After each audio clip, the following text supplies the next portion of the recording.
Hola amigos, soy Manuel Ávila y esto es Espiritualidad y Ciencia.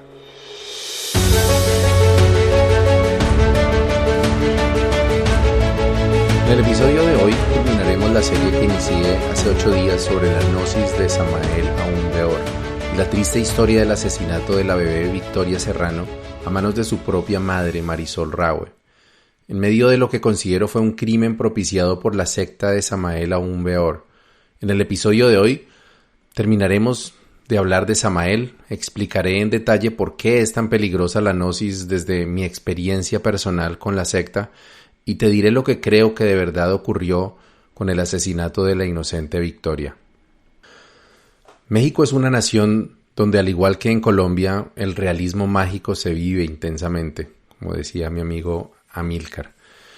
Y sus gentes forman una amalgama de fe, tradiciones, creencias y supersticiones que cuando se mezclan con la pobreza, la violencia y la falta de oportunidades y también la esperanza de un mejor mañana, se forma un caldo de cultivo para todo tipo de iglesias, sectas y sistemas pseudocientíficos que en mi opinión al final del día hacen más mal que bien en el pueblo que pretenden ayudar.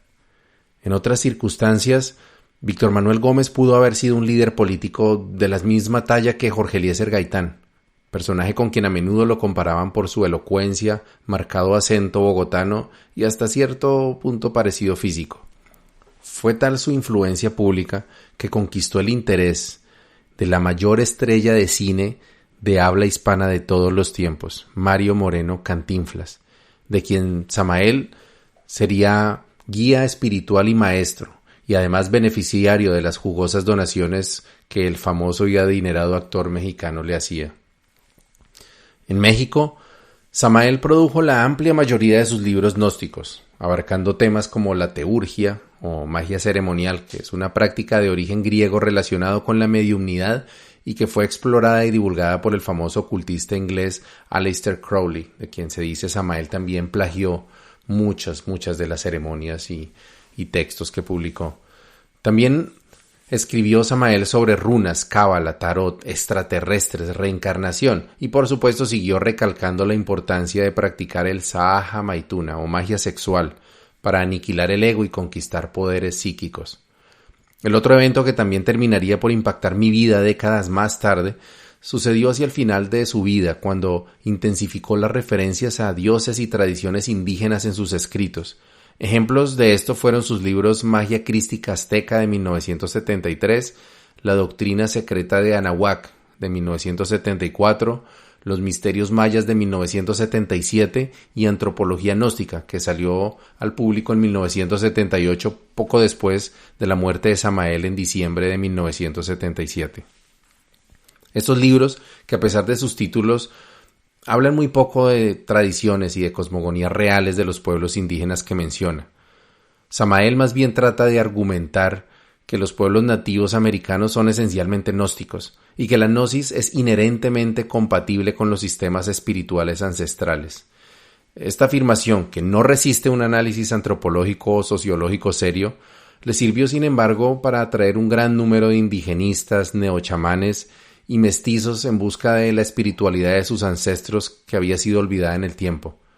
En este último grupo se encontraron los abuelos Oagagua y Siguacinza, fundadores del pueblo-nación Muisca Chibcha, quienes durante los últimos años de vida de Samael Aún Weor se convirtieron en miembros activos y sacerdotes de la iglesia gnóstica, llegando incluso a viajar a México para entrevistarse directamente con su maestro, según me contó el abuelo Oagagua en alguna oportunidad.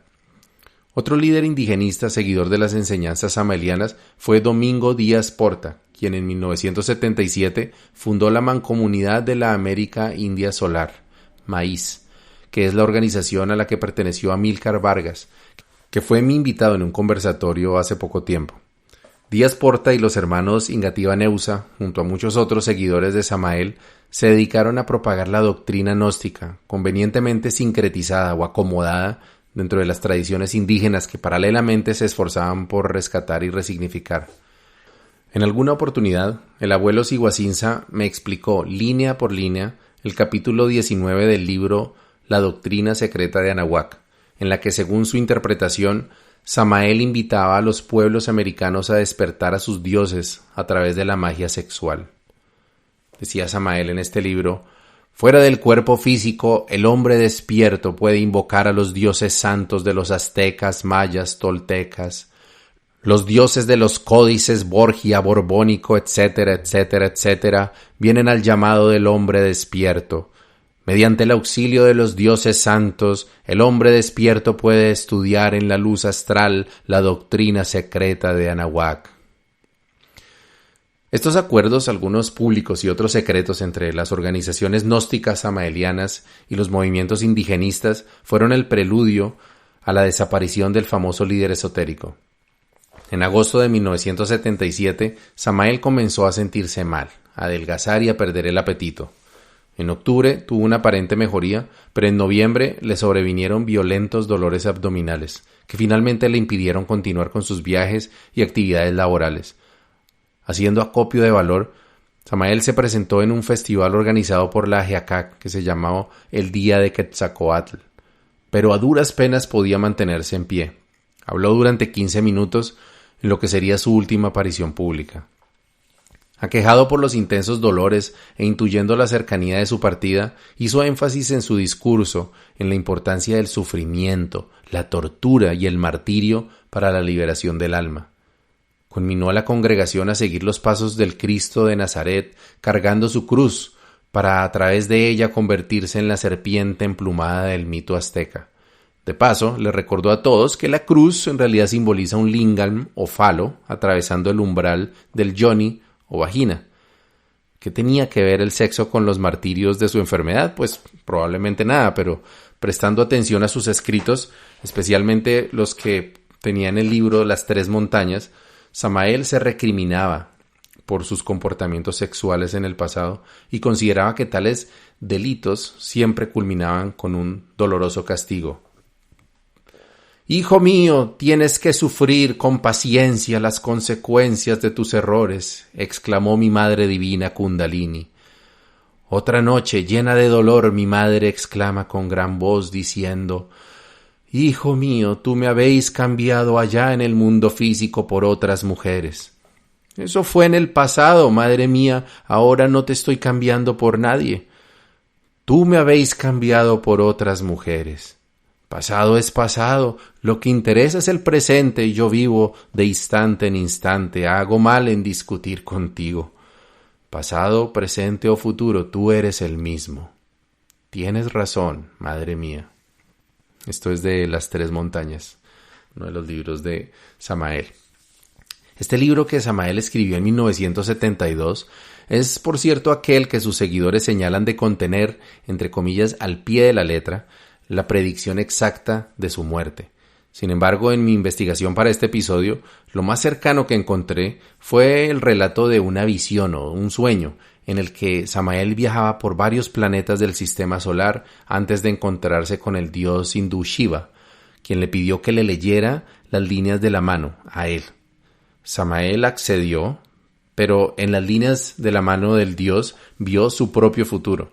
Cuenta que se vio a sí mismo con 53 años, es decir, la edad que tenía 2 años antes de la publicación de este libro, y que a partir de entonces veía 8 años de luchas y sufrimientos que llamó la prueba de Job, al cabo de los cuales tendría que pagar los diezmos de Neptuno para luego resucitar. Bueno, podría reconocerse la coincidencia de no ser, porque a no ser que uno traduzca diezmos de Neptuno como muerte, realmente allí no habla de eso.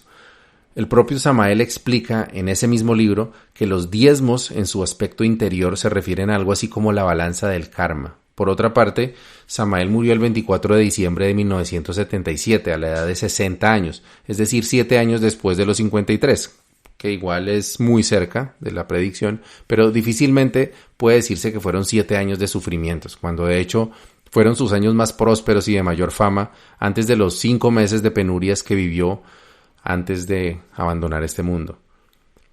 No encontré ninguna referencia fiable sobre el mal que aquejaba a Samael. Los relatos de su hijo Horus hablan de un intenso dolor constante en la región del píloro, es decir, la parte baja del estómago.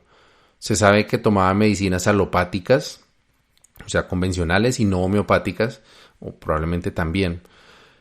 pero él, que enseñaba a preparar toda clase de brebajes en su libro de Medicina Oculta y Magia Práctica, estaba acudiendo a hospitales normales con médicos egresados de universidad que le administraban fuertes analgésicos para el dolor.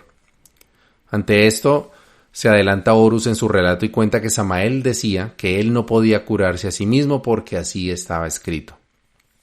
Durante los últimos días de su convalecencia, los dolores se hicieron cada vez más insoportables, y cuando estos remitían, Samael decía que estaba sufriendo enormemente por la salvación de esta humanidad doliente, que era un proceso necesario para cristificarse.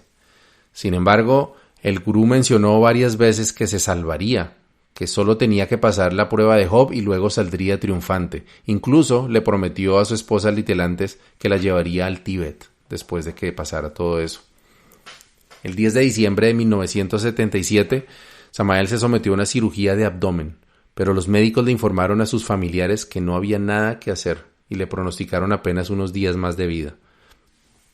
Recuerdo que el abuelo Luis Sánchez me contó una vez que una persona cercana a su mamá, durante el tiempo en que ella fue sacerdotisa gnóstica, conoció a uno de los médicos que operaron a Samael ese día. Y éste le contó que cuando abrieron su vientre, encontraron todo carbonizado, como si se hubiera quemado. Entendiendo que no había nada que pudiera hacerse, cerraron su abdomen y lo desahuciaron inmediatamente. El abuelo Luis me dijo que Samael se había carbonizado por dentro con su propia energía sexual mal transmutada. Yo creo más bien que la visión de los médicos fue la de un cáncer con metástasis y probablemente necrosis o algo así. De lo contrario, seguramente habría sido objeto de estudios y análisis extraordinarios.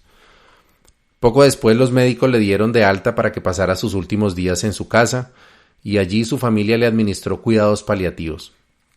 Poco antes de su muerte, tuvo una sorprendente mejoría, lo cual es un evento frecuente en pacientes terminales, poco antes de su fallecimiento.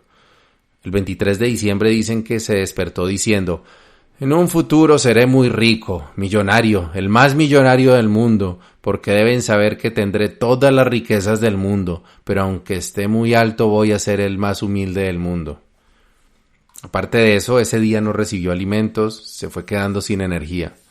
El 24 de diciembre, poco antes de la medianoche, Samael Aún Weor abandonó este mundo en medio de los rituales y oraciones de sus familiares y amigos que trataban de revertir lo inevitable. A partir de ese momento, las esperanzas de su familia y sus seguidores se centraron en otra profecía que había mencionado en varias oportunidades, de que cuando falleciera, apenas duraría sin vida por 3 horas o máximo 3 días, y que luego regresaría con su cuerpo resucitado para dar testimonio de haber vencido a la muerte con su trabajo interno de tantos años. Sobra decir que pasaron las horas, los días, los meses y los años, y Víctor Manuel Gómez Rodríguez nunca volvió a verse por este valle de lágrimas. Esto no impidió que apareciera más de uno proclamando ser la reencarnación de Samael Aún Weor, como Samael Joab Bator Weor, líder de una tenebrosa secta colombiana llamada Tao, de la que hablaré en un futuro episodio, y que no tiene nada que ver con el Tao de la China, por cierto. El pequeño problema de esta aseveración es que Joab Bator nació 7 años antes de que Samael muriera.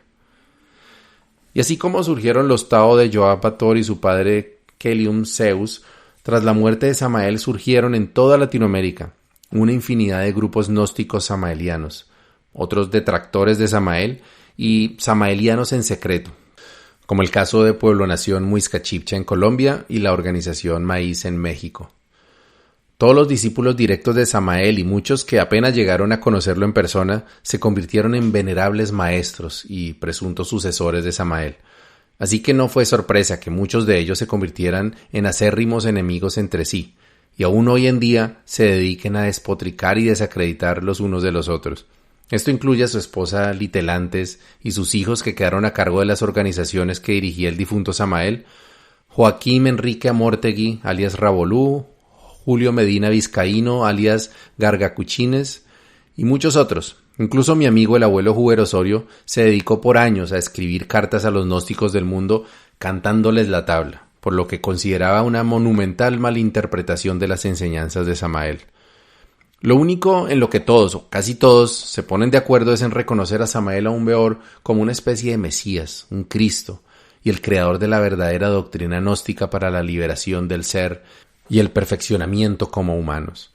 Grupos gnósticos de todos los colores se encuentran casi en cualquier barrio de las principales ciudades de México, Colombia, Argentina, España, Brasil, Venezuela y las ciudades estadounidenses con mayor población latinoamericana. Sin embargo, la gnosis ha alcanzado otras culturas más allá de Latinoamérica. Y por internet he visto grupos samaelianos en inglés, francés, rumano, sueco, ruso y otros idiomas.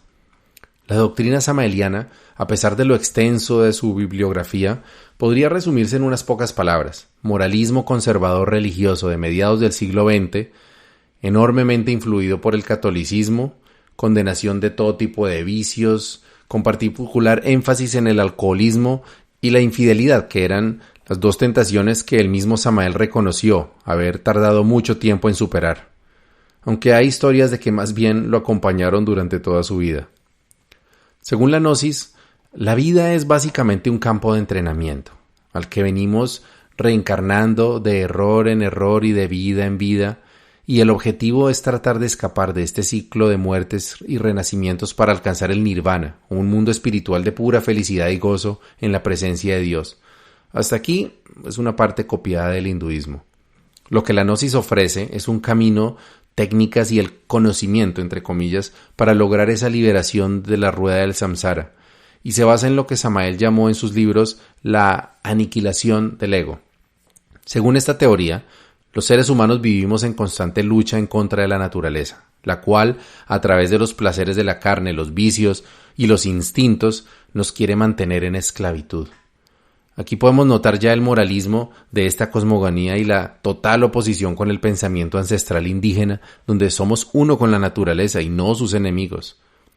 Para vencer a esos agregados espirituales, como los llamaba, Samael prescribe como la única salida el trabajo en la forja encendida de Vulcano, el camino del filo de la navaja, el arcano AFZ o el Sahaja Maituna, que son todos los nombres rimbombantes con los que él llamaba a la magia sexual, que es básicamente tener sexo sin dejar escapar ni una gota de semen.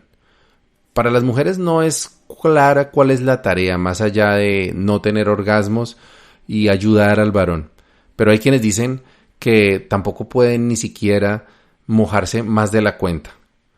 Para otros, todo lo contrario. La función de la mujer es que el varón pueda darle tantos orgasmos como sea posible mientras él estoicamente aguanta el reflejo de eyacular. Esta es la parte de la gnosis que Samael extrajo del Tantra y pues los conflictos que hay entre diferentes grupos gnósticos. Luego de terminada la gran obra, la pareja debe sentarse en meditación y a través de ejercicios Kegel bombear la energía sexual o kundalini a través de la columna vertebral, activando los 7 chakras en su camino, hasta llegar al chakra de la coronilla, donde según Samael se obtiene la espada flamígera de los mágicos poderes, con la cual se pueden convertir a los egos en polvareda cósmica. Ese es el qué.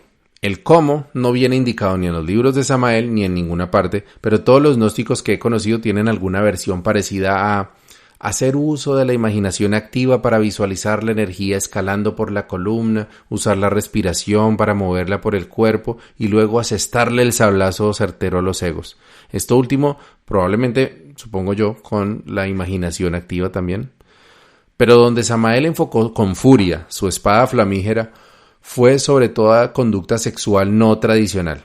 Todos los miembros de la comunidad LGTBI, las personas con género fluido o diverso y otros comportamientos eran para Samael infrasexuales, condenados irremediablemente a las llamas de los mundos infiernos. Incluso los practicantes de la inocente y saludable masturbación haría parte, según Samael, de la escoria del mundo para quienes decía que más les valiera no haber nacido o amarrarse una piedra de molino al cuello y tirarse al mar. Y esto es lo fundamental. De ahí para allá, la gnosis está llena de historias pseudocientíficas que hablan de extraterrestres y atlantes revueltos con historias bíblicas y dioses hindúes. Otra buena parte de la doctrina gnóstica consiste en practicar en realizar prácticas mágicas como conjuros, ceremonias, rituales y brebajes que tienen por objeto ayudar al gnóstico con su proceso de magia sexual, o bien traerle abundancia, prosperidad o salud de hierro. Los eventos que narré sobre la muerte de Samael podrán dar una idea de la eficacia de esas prácticas. Como dije antes, el gran atractivo de la obra de Samael es su estilo literario grandilocuente y efectista, que al ser supremamente caótico, oscuro y vago, da lugar a un sinfín de interpretaciones, y que quien quiere creer en la gnosis siempre encuentre alguna manera de hacer que las teorías cuadren y las profecías acierten.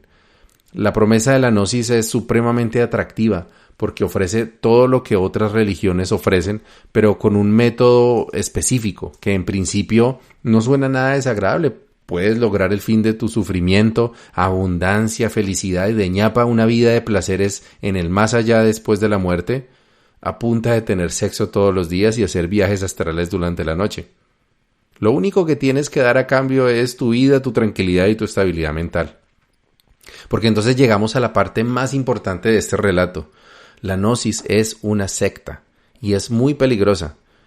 Debajo de esa aparentemente inofensiva teoría de la magia sexual se esconde un demonio de 7 cabezas y voy a explicar por qué.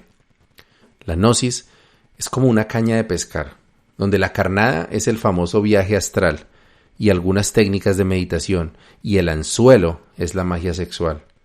Cuando alguien se inicia en la gnosis, se le habla de un conocimiento secreto que va a transformar su vida, pero no se le entregará hasta que no esté en segunda cámara, o mejor dicho, hasta que no esté ya metido hasta el cuello en la gnosis. Esto es uno de los elementos que hacen de la gnosis una secta.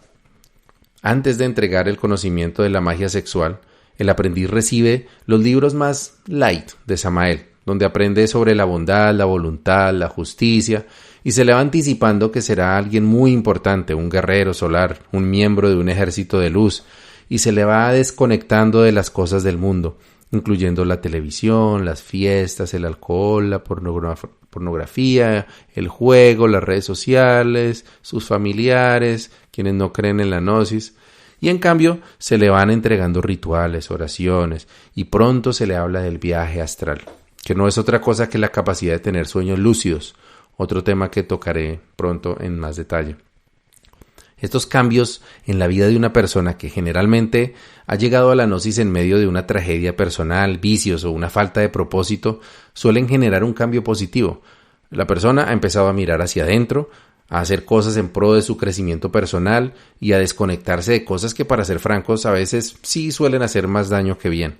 Entonces, el futuro iniciado se revigoriza, se siente fuerte, el uso de la voluntad mejora la autoestima, tiene un mejor concepto de sí mismo, nuevas amistades, y todo eso redunda en mejores niveles de serotonina, emoción, alegría y optimismo. Entonces, si el estudiante hace correctamente las técnicas para la salida en cuerpo astral, en cuestión de pocas semanas empieza además a tener algunas experiencias rudimentarias de sueño lúcido. Esto suele ser un evento muy emocionante, y para muchos la experiencia de estar fuera del cuerpo, incluso ver otros mundos, volar, atravesar paredes o viajar en el tiempo, se convierte en la confirmación de que todo lo que dice Samael aún Beor es cierto. El aspirante se convierte en iniciado en los mundos internos, ha mordido la carnada, porque todo lo que acabo de decir es real. Bueno, más o menos. Es real en el sentido de que efectivamente se puede experimentar. El sueño lúcido es un fenómeno ampliamente documentado, aunque no del todo comprendido por la ciencia. Yo he tenido esa experiencia en muchas ocasiones, pero sobre todo y de forma más intensa durante mis años de trabajo en la gnosis. Es una experiencia que vale la pena tener, pero como explicaré en este otro episodio en el que hablaré del sueño, no tiene nada que ver con la gnosis, ni se pueden hacer todas las cosas que Samael promete, como salirse del cuerpo, viajar en el tiempo, hablar con seres espirituales. Nada de eso se ha podido comprobar científicamente, a pesar de que muchos científicos lo han intentado. El caso es que para alguien que nunca ha tenido una experiencia metafísica, el viaje astral es, como dije, una confirmación, aunque engañosa, de lo que la gnosis promete y le hace creer que es verdad. En este punto el aprendiz ya está comprometido con el esoterismo y está listo para recibir su primera iniciación. Esto es usualmente un ritual, similar al que yo realicé con Pueblo Nación Muisca Chibcha, que hasta donde sé fue una versión ligeramente modificada del rito de paso de primera cámara en la Gnosis, que a su vez es, según investigué, una adaptación de los rituales de iniciación de Aleister Crowley en un libro que se llama El Libro de la Ley. Como narré en el episodio sobre mi rito de paso, un ritual iniciático es un acto de psicodrama muy poderoso y está diseñado para que el iniciado sienta que ha vuelto a nacer, que ya no es el mismo, además de que usualmente una de las partes del rito consiste en hacer votos o juramentos de lealtad al grupo, ofrecer la vida a la causa o incluso promesas más detalladas y onerosas como diezmar toda la vida, entregar propiedades o obediencia incondicional a los líderes. Cuando una persona ha invertido muchas semanas o meses, esfuerzo y dedicación a una meta, no es probable que se eche para atrás cuando está a punto de cruzarla. Así al otro lado lo estén esperando con una olla de agua hirviendo para ponerlo a cocinar y echárselo al gaznate. Después del rito de paso, el iniciado ya no es uno más del montón, ahora es un elegido y está listo para recibir el conocimiento supremo. Entonces, los maestros o iniciados más avanzados le sueltan el matrimonio perfecto y detallan las técnicas para hacer la magia sexual como es debido. Si no tiene pareja, no se preocupe que la comunidad le consigue una. Esto es algo que me contó el propio abuelo Suagagua. Si el iniciado no tiene compañero o compañera, los sacerdotes pueden pedirle a algún varón o alguna dama del grupo que le enseñe la técnica al novato. Aunque no es poco común que sea el propio sacerdote quien se ofrezca para esta tarea, sobre todo cuando quien se inicia es una mujer y ojalá de su agrado. Esto ya se cuida bajo el más estricto secreto, y de una vez declaro que yo no llegué a pertenecer a este círculo en Pueblo Nación o en otras sectas, aunque sí tengo la sospecha de que el abuelo le encargó a una dama de la comunidad que cumpliera esa función conmigo, a pesar de yo estar casado con Paula, ya que la joven en cuestión de repente apareció en mi vida de la nada declarando su amor y respeto además por Paula, porque entendía que ella es la mayor. También supe del abuelo que en sus tiempos era común que las parejas que estuvieran practicando la magia sexual de vez en cuando tuvieran que realizar la práctica delante de sus mayores o de sus abuelos, de tal forma que éstos pudieran avalar o corregir el trabajo que estuvieran realizando.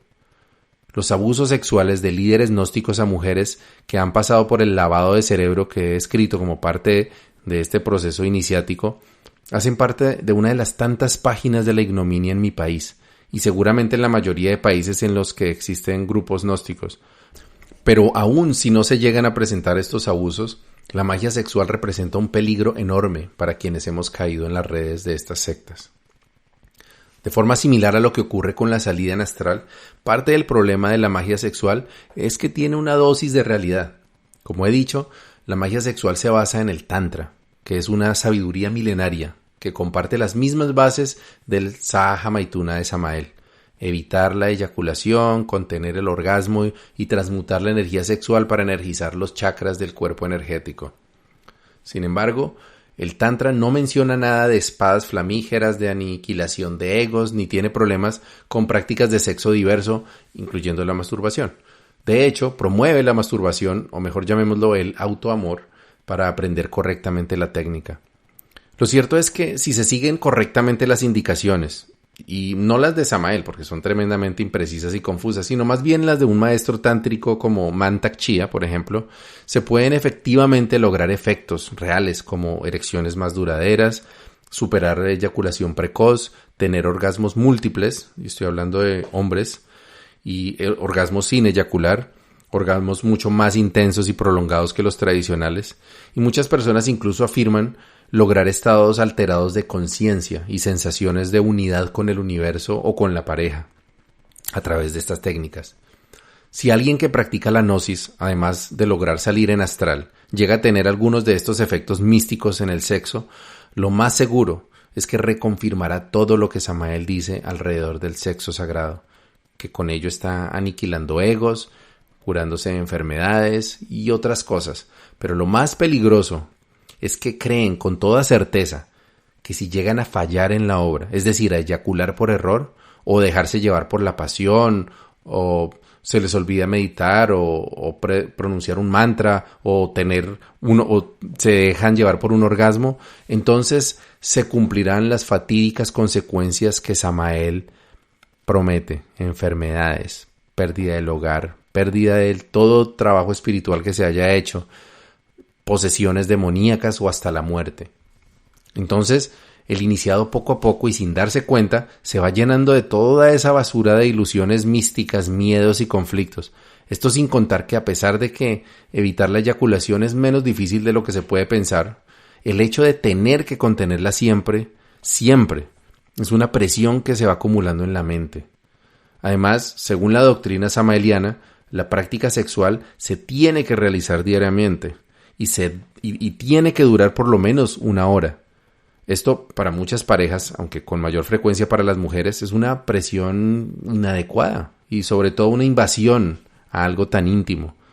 Sé de muchas mujeres gnósticas con problemas de infecciones, irritación y otros problemas vaginales por esta causa. Aún Beor llamaba a la magia sexual el camino del filo de la navaja.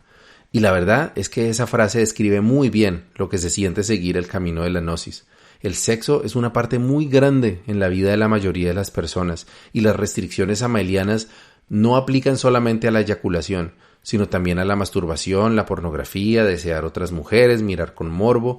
Eso siquiera sin contar con la tragedia que debe ser para un gnóstico vivir con pensamientos homosexuales o con una identidad de género distinta a la de su nacimiento.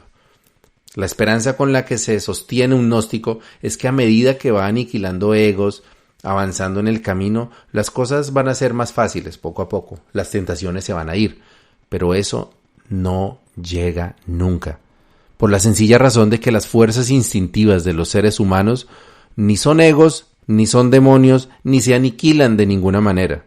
Lo máximo que se logra es reprimirlas, pero como lo saben muy bien los sacerdotes de la Iglesia Católica, la represión suele acarrear verdaderos males, con los cuales se termina desfogando. Habiendo atravesado ese Vía Crucis, puedo asegurar que el camino del filo de la navaja se camina con los pies descalzos y siempre termina en fracaso. Si el propio Samael Aún Beor, en 1972, con 55 años, estaba aterrado por sus faltas sexuales y optimista en lograr su liberación con el arcano AZF, ¿a qué puede aspirar un principiante? La naturaleza no es una enemiga, pero como dice mi maestra Mara, la naturaleza no tiene moral. La fuerza sexual nos mueve para asegurar que la vida siga prosperando y poco le importan nuestras intenciones de revolución espiritual. Sin embargo, y espero que este mensaje llegue a oídos de alguien que esté pensando en abandonar este camino de sufrimiento que es la gnosis, fracasar en la gnosis es triunfar en la vida. Recuerdo que un abuelo muisca alguna vez me contó que cuando se cayó, es decir, cuando fracasó en la contención de la eyaculación, lo había perdido todo: dinero, su casa, su familia. Este fue uno de los testimonios que caló en mi mente y me empezó a exacerbar un estado permanente de ansiedad latente. Llegado el momento de decidir entre mi salud mental y la liberación de la rueda del samsara, decidí confiar en mi instinto escéptico y reconocer las enormes contradicciones que veía en la gnosis, la poca coherencia de los maestros gnósticos que conocía y atender la nula evidencia científica de todas las aseveraciones gnósticas. Mandé a la mierda el matrimonio perfecto y decidí quedarme con uno imperfecto pero tranquilo. Valga decir que nunca hubo consecuencias negativas con aquella decisión, todo lo contrario. Mi tranquilidad mental regresó eventualmente, mi relación con Paula mejoró hasta niveles que con la gnosis nunca pudimos alcanzar, nuestra prosperidad económica, salud y nuestra mayor alegría, que son nuestros hijos, llegaron después de que abandoné la gnosis. El proceso de desintoxicación de la basura gnóstica no fue fácil ni rápido, pero eso lo contaré con detalles en otro episodio. El juez que falló en el caso de Marisol Fabiola Rahue no encontró méritos para asociar el asesinato de la pequeña Victoria con la gnosis, ni para vincular el caso con el papá de la niña. No soy abogado, ni conozco la ley de España, pero lo que sí creo es que la gnosis tuvo mucho que ver con la tragedia. Con base en mi conocimiento de la gnosis y mi experiencia personal, voy a tratar de completar la historia de esa infortunada familia, para mostrar, si no lo que realmente pasó, lo que potencialmente podría pasar en un caso similar, cuando el infortunio se confabula para que todo lo que pudiera salir mal, salga mal. No sé cuánto tiempo habrán estado en la gnosis Marisol y Raúl antes de los eventos de Santiago de Compostela, pero supongo que habrán sido un par de años o máximo 3. La mayoría de la gente abandona la gnosis después de unos cuantos años, cuando se cansan de luchar contra su propia naturaleza, o cuando se dan cuenta de las incoherencias de los líderes, o cuando se convierten en víctimas de abuso, o simplemente cuando se dan cuenta de que las promesas de tranquilidad, felicidad y prosperidad no llegan. Durante esos años, Marisol y Raúl fueron adoctrinados en magia sexual y sobre los supuestos peligros asociados con eyacular, tener sexo por fuera de la pareja gnóstica y concebir a través de una eyaculación. En el capítulo 5 del libro amarillo, Samael dice lo siguiente sobre el proceso de procreación. Son 9 meses de preparación, 9 meses de castidad, santidad, meditación antes de efectuar el acto secreto con el marido. El futuro padre del niño tampoco debe ser fornicario. Él debe abstenerse durante 9 meses. Él y ella solo deben orar mucho a la Divina Madre, rogándole la dicha de tener por hijo a un gran maestro. Los esposos no deben comer carnes, los esposos deben ser vegetarianos, los esposos deben ser castos en pensamiento, palabra y obra. La cópula sagrada se efectúa en primavera durante el mes de las flores, mayo. En el mes de mayo desciende el Buda para bendecir a la humanidad. Se debe efectuar el acto un día viernes en la aurora. A esa hora está vibrando intensamente el lucero de la mañana. La pareja debe retirarse del acto sin haber eyaculado el licor seminal. Las jerarquías lunares saben utilizar un gameto masculino y un óvulo materno para hacer fecunda la matriz. Así es como vienen al mundo los hijos de la sabiduría. Este es el sistema creador del Kriya Shakti. Con este sistema antiquísimo que se pierde en la noche de los siglos, todo matrimonio yogi podría brindar vehículo físico a cualquiera de los grandes maestros de la venerable logia blanca. Y más adelante, Samael sentencia. La eyaculación seminal es delito, la eyaculación seminal es fornicación brutal. El sistema antiguo de reproducción paradisíaca se realizaba sin la eyaculación seminal en el hombre y sin el orgasmo femenino. Los tenebrosos luciferes de la antigua tierra-luna le enseñaron al hombre la eyaculación seminal. Entonces perdió sus poderes. Esto está representado por la salida del Edén. Causa horror saber que los tenebrosos bonzos del clan del Dagdugpas, dedicados al tantrismo horrible y fatal, eyaculan el licor seminal durante sus prácticas de magia negra. El semen derramado y luego absorbido en el Beria femenino está horriblemente recargado de átomos del enemigo secreto, átomos satánicos recogidos de los propios infiernos atómicos del ser humano. El resultado inevitable de este tantrismo es el descenso de la serpiente hacia abajo, hacia los abismos atómicos de la naturaleza. Así es como la humana personalidad termina separándose definitivamente del espíritu divino. Entonces el ser humano se convierte en demonio. ¿No sería de sorprender entonces que Raúl probablemente estuviera sugestionado con esta preparación para poder engendrar un hijo? Según mi experiencia, los hombres que caemos en la gnosis nos obsesionamos y alienamos muchísimo más que las mujeres, y con frecuencia terminamos descargando en ellas la frustración por la dificultad de la dañina práctica sexual. Es común que las mujeres, además de tener que lidiar con gran parte de las incomodidades que se derivan de esta técnica, son con frecuencia obligadas por los líderes a servirle al varón para que realice su trabajo y juzgadas por el fracaso del hombre. Cuando estuve en el pueblo nación Muisca Chipcha, la abuela Yanguma, esposa del abuelo Soagagua, con frecuencia conminaba a las mujeres a hacer bien el trabajo en la cama, controlando al varón, ayudándolo con la técnica. Decía que así como cuando se riega la leche hirviendo de la olla es culpa de la mujer, también es culpa de la mujer cuando el varón falla en su trabajo de contener la eyaculación. Para una mujer como Marisol Raue, quien al parecer tenía tendencia a algún tipo de enfermedad mental, Esta presión, sumada al deseo de tener un hijo, el amor por su pareja y la lealtad con la secta, llevó a algún tipo de crisis. Esta vez que huyó de su hogar sin rumbo fijo, ¿estaba escapando de una vida que le generaba demasiada ansiedad? Es posible. En medio de su huida se da cuenta que la ansiedad y los pensamientos oscuros no solo no desaparecen, sino que se hacen más intensos. La obsesión con la sexualidad gnóstica que tuerce lo natural y bello del sexo seguramente causó en Marisol, que además tenía un gran instinto maternal, una crisis de ansiedad o un episodio psicótico, en medio del cual bien pudo haber sido abusada por un vagabundo oportunista como ella lo relata, o simplemente haber sido engatusada por algún turista inescrupuloso que al verla tan vulnerable la llevó a la cama y le obsequió ese orgasmo liberador de energía que le había sido negado por meses o tal vez años. Liberada en lo físico pero cada vez más confundida en lo emocional, Marisol vuelve a Raúl tratando de reconciliar en su cabeza el infierno que estaba viviendo con el sentido de culpa que probablemente cargaba por su huida y por haberse ido a la sexualidad natural que Samael tanto aborrecía. En esas condiciones, solo una mujer podría imaginar lo que un embarazo significaría. ¿Era de Raúl quien contenía la eyaculación?